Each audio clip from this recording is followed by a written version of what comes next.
The year is 1992. English football is about to change forever. 22 clubs have broken away from the Football League. A new competition, the Premier League, is about to begin. Sky Sports has just paid £304 million to broadcast it. The game is bigger than it has ever been. The money is real. And right in the middle of this revolution, one player is about to be sold for almost nothing.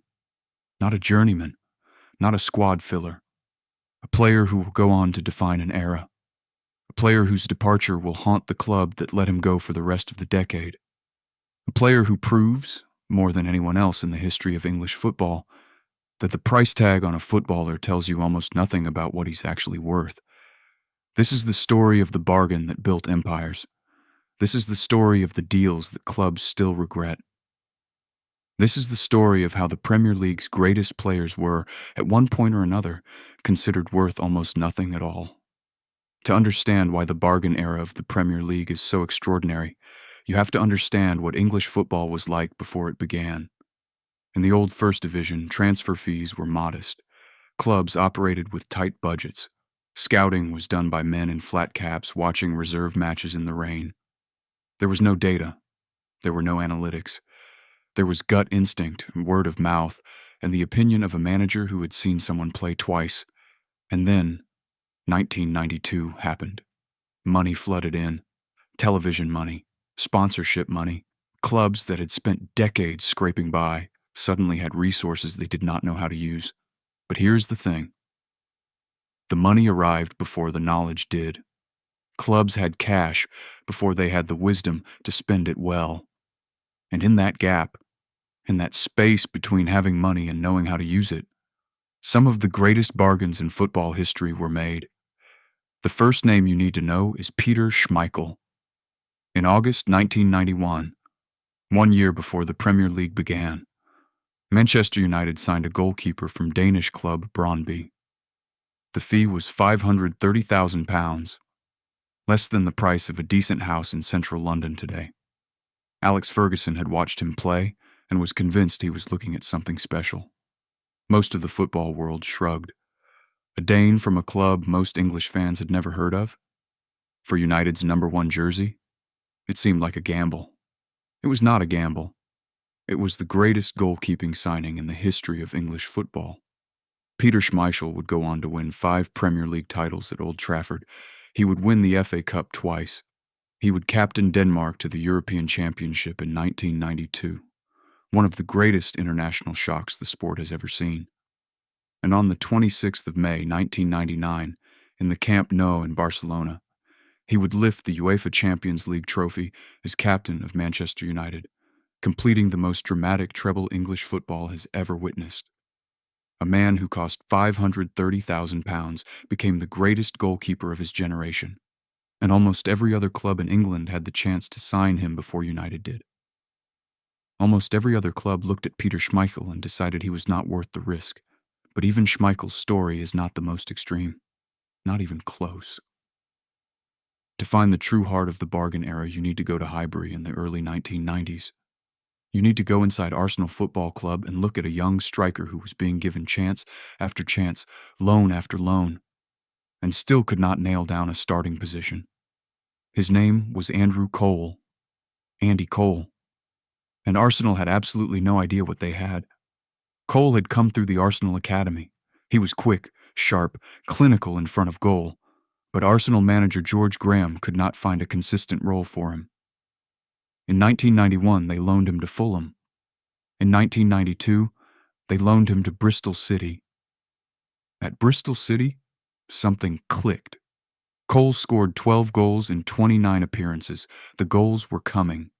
The instinct was there, but Arsenal still were not convinced. In March 1993, they sold Andy Cole to Newcastle United. The fee was £1.75 million. At the time, it seemed fair enough. A young striker who had shown promise on loan, but had never properly nailed it at the top level. Arsenal moved him on and thought nothing more of it. Kevin Keegan thought everything of it. Keegan, Newcastle's charismatic manager, was building something extraordinary at St. James's Park. He saw in Cole exactly what Arsenal had missed: a predatory instinct, a hunger, a relentlessness in front of goal that could not be coached. It either existed in a player or it did not.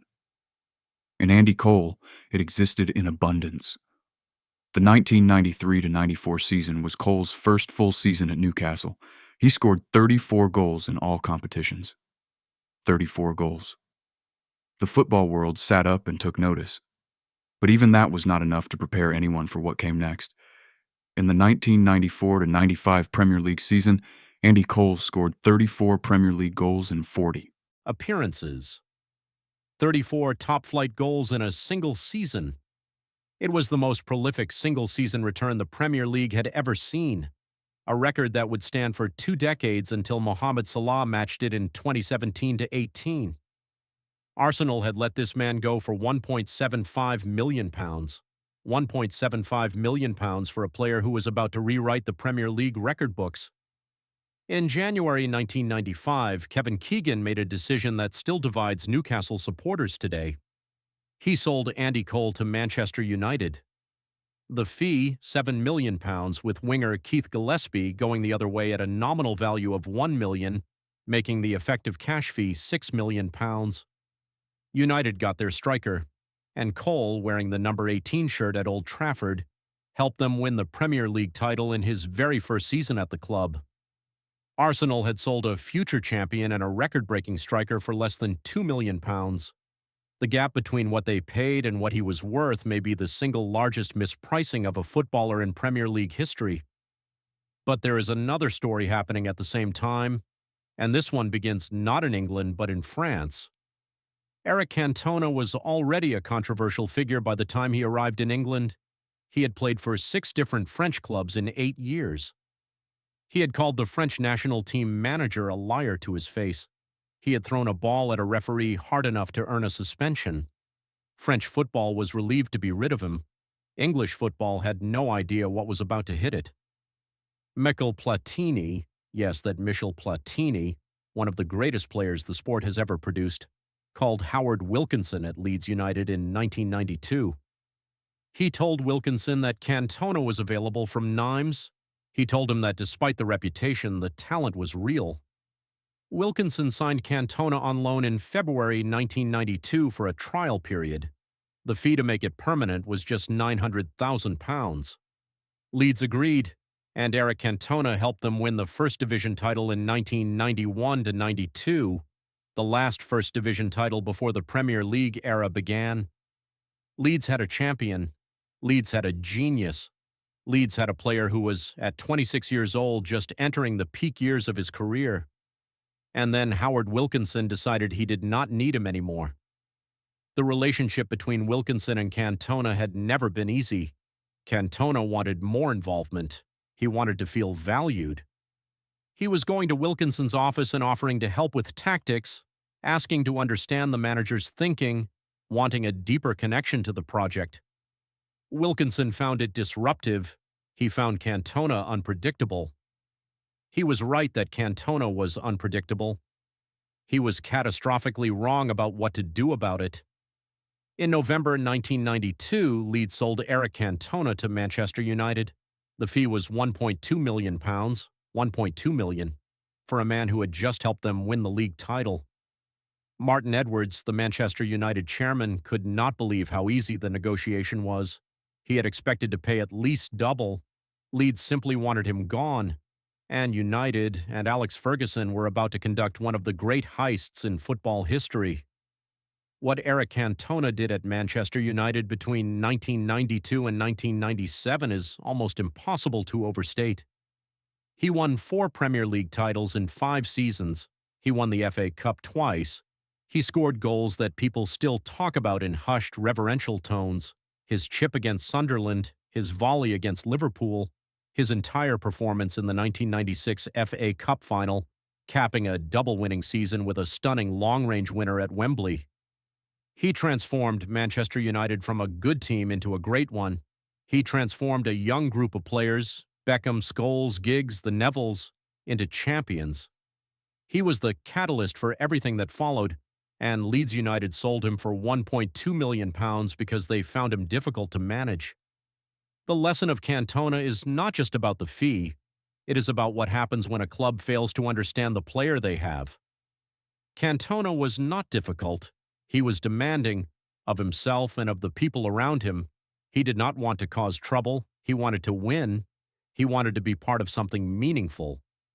Leeds could not give him that. United could. And the difference between those two clubs for the rest of the decade tells you everything you need to know about the cost of that decision. Now move the clock forward. Move it to Merseyside. Move it to Liverpool Football Club, one of the most storied clubs in the world, and a young striker coming through their academy who everyone agrees is extraordinary. His name is Robbie Fowler.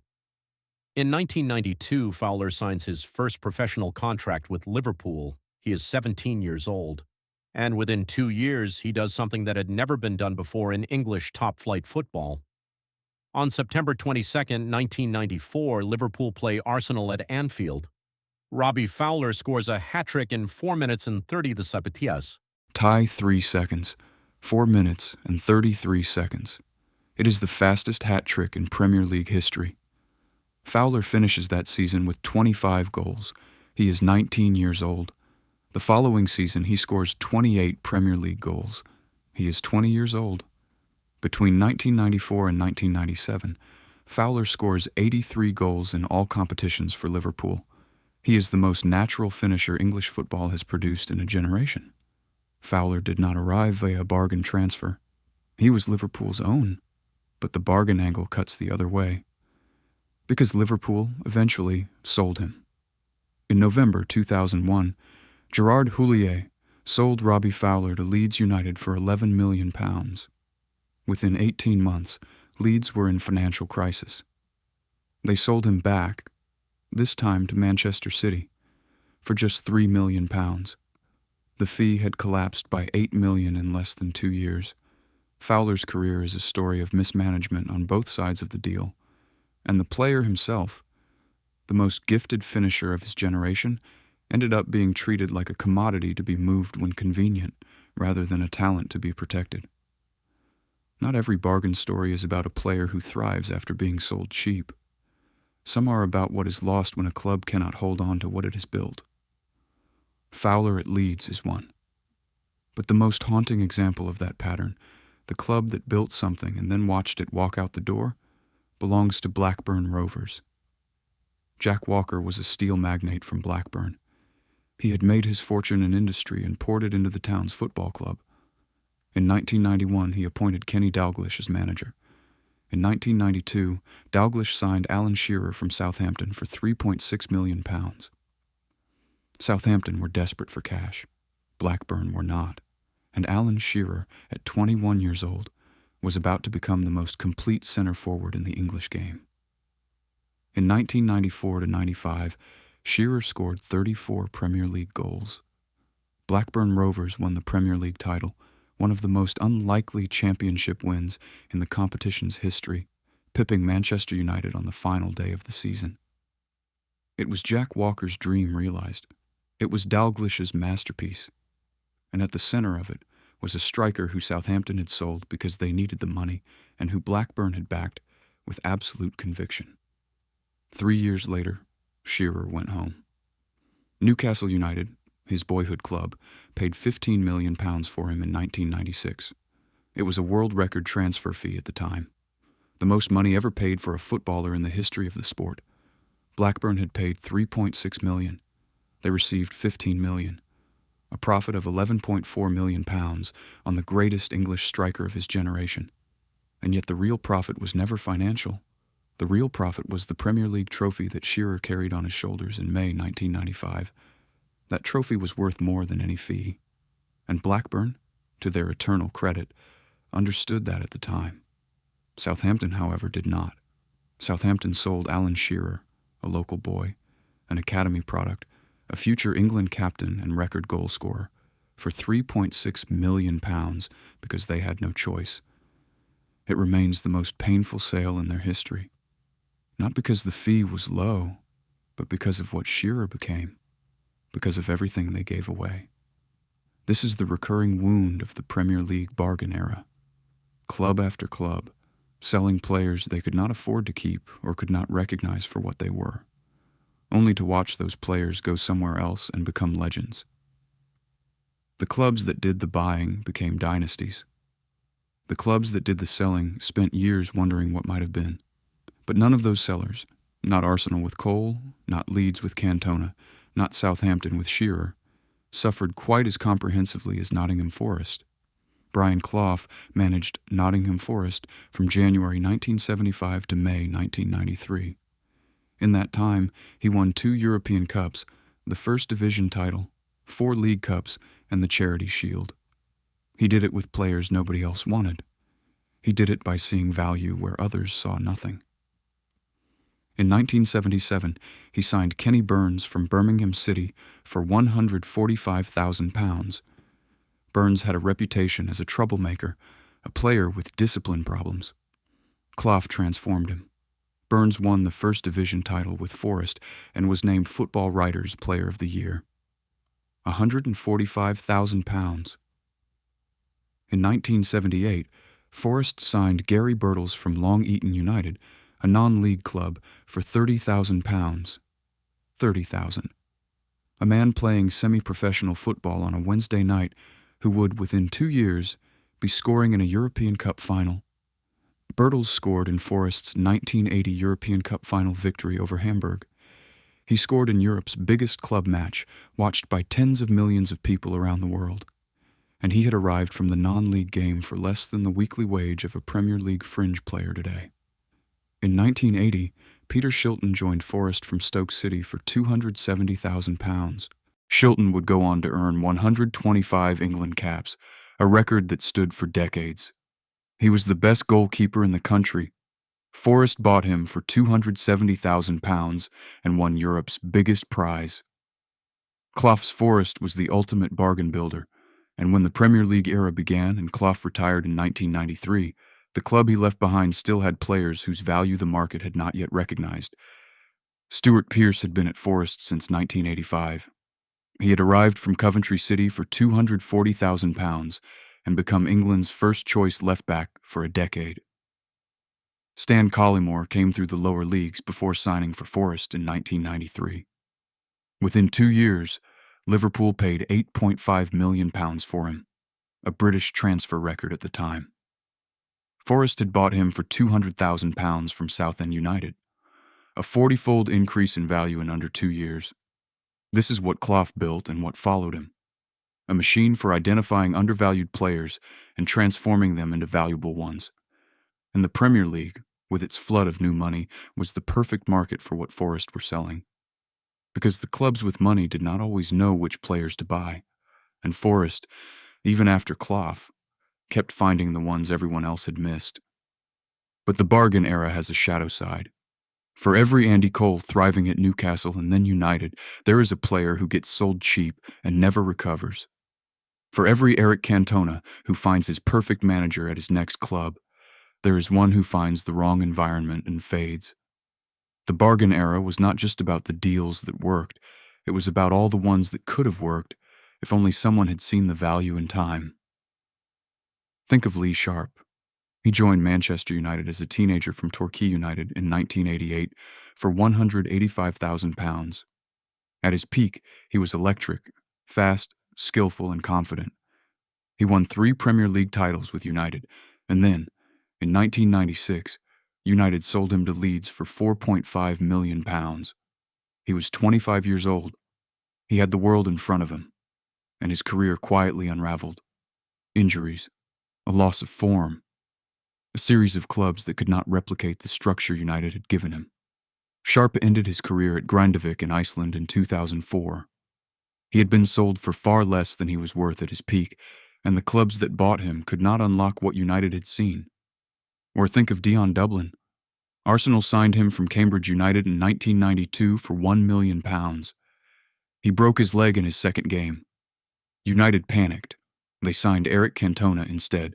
The famous story goes that Cantona was originally meant to go to Sheffield Wednesday, and United hijacked the deal.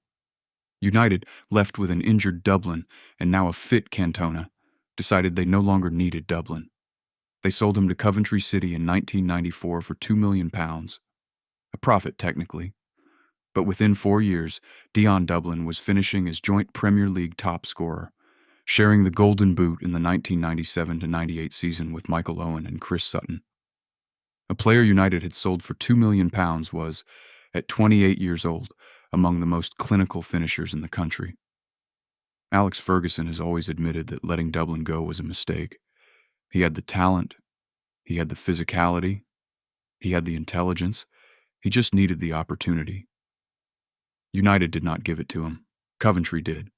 And an entire generation of Coventry supporters got to watch a player who should, by rights, have been competing for Premier League titles at Old Trafford. The bargain era is full of these stories, full of players who went cheap because circumstances conspired against them. A bad injury, a difficult manager, a club in financial trouble, and then found their level somewhere else. Players who were priced like reserves and played like stars.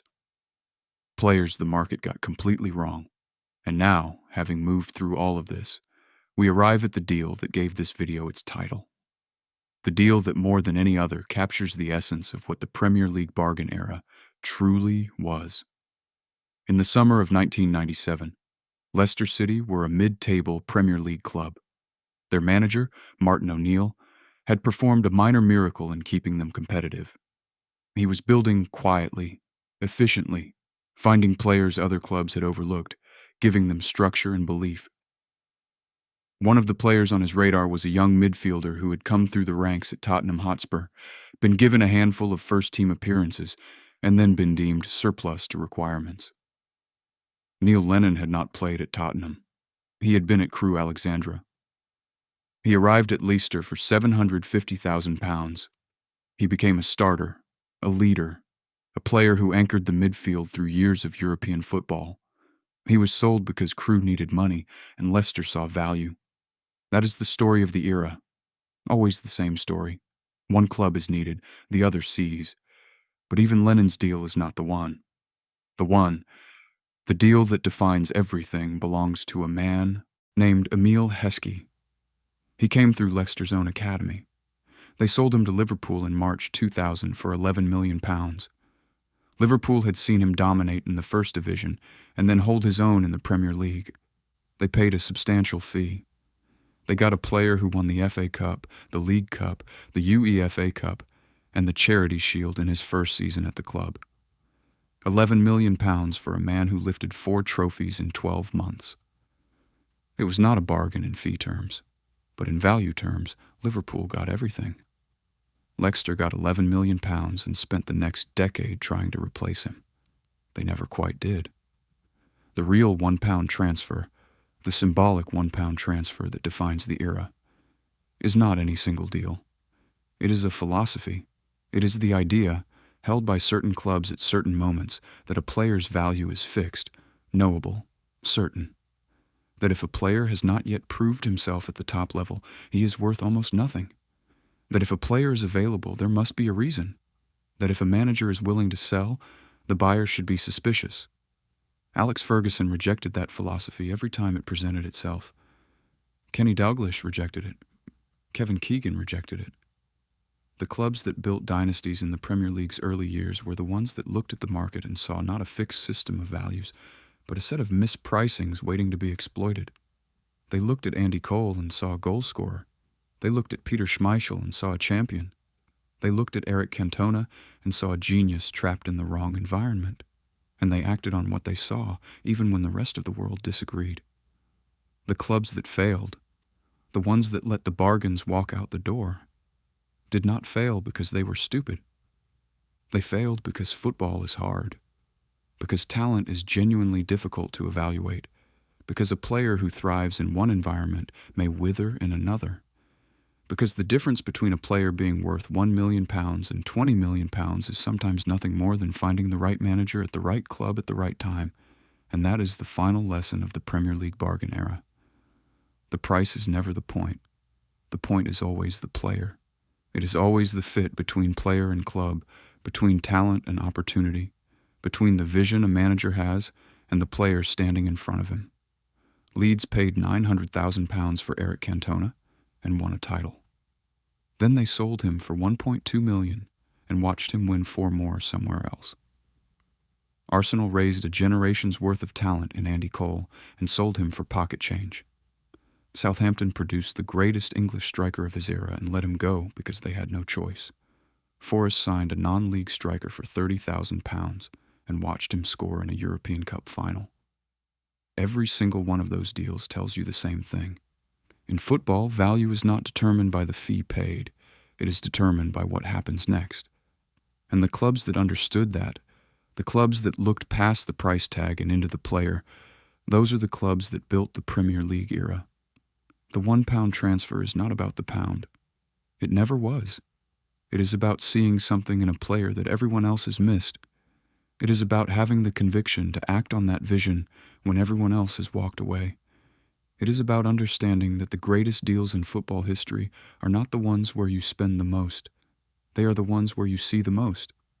And in the first decade of the Premier League, a handful of clubs saw everything. While the rest of England argued about the price,